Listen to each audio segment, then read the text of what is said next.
just wants to know how we deal with teen and their anxiety and stress about returning to school and possibly the crazy catch up with schoolwork. So what I do know is so I want you to imagine, well, we can do it this way.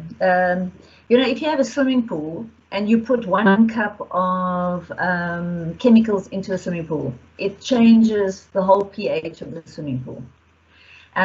So it's the same as if I had this Oros bottle and it was full with water, for instance, and I put 1 drop of red coloring in here. It will change the color. And it's a little bit like what happens with our children, and then our attitude, our words, our emotions, our whatever, they get passed on, and it colors what's going on inside them. So the anxiety that our children are feeling are often from social media. That's often from because the TV set's on in our home. It's often because our children are listening and watching and seeing our anxiety around that. And so again, I'm going to say, you know, the SOS is you must, you know, wise for us as parents to stop, observe what's happening in me and my child, or my child's anxious.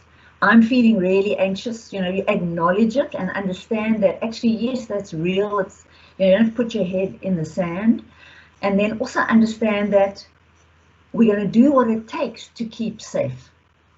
So the conversation around a teenager is, you know, with a teenager is, it's this really nice conversation because, and Iris, I know you're really connected to your daughter and your son, is around the table is saying, you know, so what are your concerns? You know, ask them, write them down, because when I name it, I can tame it. When I name it, I can tame it. But if I don't name it, so how am I feeling? I'm feeling anxious, I'm feeling frustrated because I want to see my friends and I can't. I want to give my granny a hug and I can't see her and I'm worried about her. You know, I'm worried. So label the frustrations and when you feel like that, and then come with solutions. Because if we're stuck in the problem and we're stuck there, then we're not going to invite another way of thinking. And so even though we can't give Granny a hug, what can we do? Even though we're going to go to school, you know, if we choose to go to school, and we know that, you know, that we can't see this big virus, what can I do? You know, speak to your children and say, what can you do? Because what we also know is that our thinking, the way we think, can boost or decline our immune system. We are a magnificent pharmacy. We have the ability to boost our immune systems by doing things that bring us great joy. You know, that's why I say know what your joy is, know what's on your love list and do it, because when you're doing it, you're becoming a warrior rather than a warrior.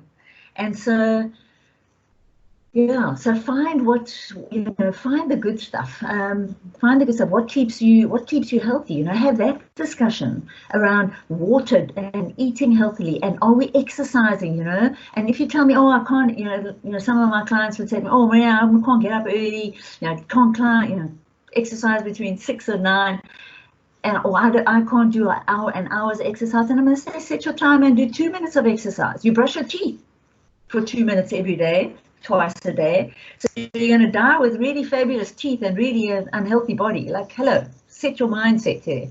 So Iris, that's my conversation, is stay with that connection and ask and have input from them and say, even though this is happening here, what can I do it? You know, what do you have control of? Because if I'm stuck in there where I'm not control over, that's the challenge.